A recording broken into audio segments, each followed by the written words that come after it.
વડોદરા જિલ્લા કલેક્ટર કચેરી ખાતે આવતીકાલ યોજાનાર સિવિલ ડિફેન્સ મોક ડ્રીલને લઈને ખાસ બેઠકનું આયોજન કરવામાં આવ્યું, જેમાં ખાસ કરીને નિવાસી જિલ્લા કલેક્ટર, ડીડીઓ સહિતના અધિકારીઓ, પદાધિકારીઓ ઉપસ્થિત રહ્યા હતા।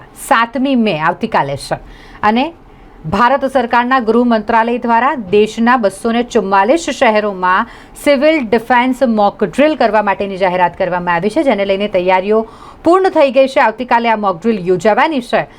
યુદ્ધ જેવી પરિસ્થિતિમાં કઈ રીતે બચાવ કરી શકાય તે વિશેનું નાગરિકોને જ્ઞાન આપવામાં આવશે, તેઓને જણાવવામાં આવશે અને આ civil defence mock drill Vadodara શહેરમાં પણ થવાની હોય ત્યારે તમામ તૈયારીઓ વિશે અને આયોજન વિશે ચર્ચા કરવા માટે જિલ્લા કલેક્ટર કચેરી ખાતે બેઠકનું આયોજન કરવામાં આવ્યું હતું।